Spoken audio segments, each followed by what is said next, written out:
कारण त्यांनी नकळत देवेंद्र फडणवीसांना पप्पू ठरवलेलं आहे.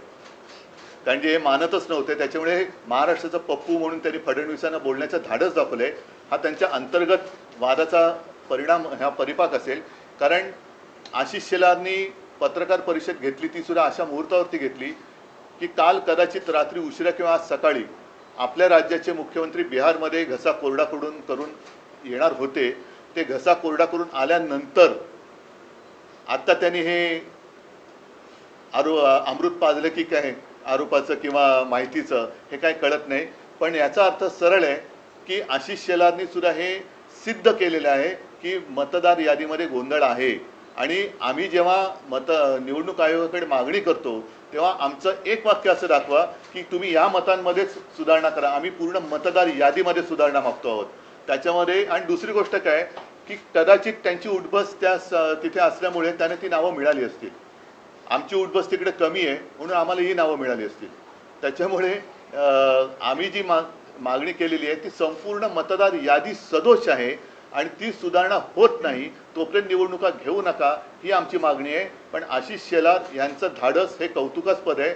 नाहीतर साधारणतः आपल्या नेत्याच्या विरोधात बोलण्याचं धाडस हे आता भाजपवाल्यांच्या अंगात राहिलेलं नाही. हा आरोप थेट त्यांनी मोदी शहांसकट सगळ्यांवरती केलेले. कारण लोकसभेपासूनचा त्यांनी घोटाळा काढलाय. म्हणजे इतरत्र ते जे जिंकलेत मोदी शहा, अगदी वाराणसी बिराणसी, त्या दिवशी संजय राऊत यांनी काढलं ते सगळं. तर म्हणजेच काय की सगळा घोटाळा त्यांनी केलेला आहे. आणि दुसरा महत्त्वाचा, सरकार तुमचं असताना विरोधक घोटाळे करतात म्हणजे तुम्ही सरकार चालवायला नालायकात, म्हणजे सरकार चालवायला तुम्ही नालायकात.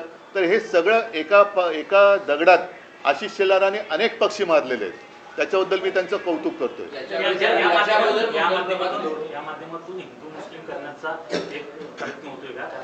नाही, तो त्यांचा केविल होणं प्रयत्न आहे. जेव्हा आम्ही अख्ख्या यादीमध्ये सुधारणा करा मागतोय त्याच्यामध्ये हिंदू, मुस्लिम, शीख, ईसाई सगळे आलेले आहेत.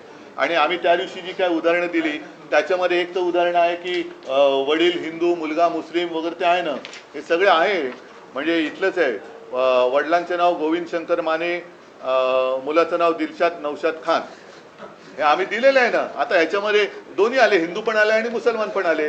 पण परत आशिष शेलार यांचं मी कौतुक करतो की काहीतरी नक्की बिनसलेलं आहे आणि त्यांनी देवेंद्र फडणवीसांना पप्पू ठरवून दाखवलेलं आहे, ते प्रमाण दाखवलेलं आहे. म्हणजे आमच्या आरोपांना जर का किंमत नसेल तर किमान आशिष शेलारनी जी माहिती दिली त्याला तरी जागा.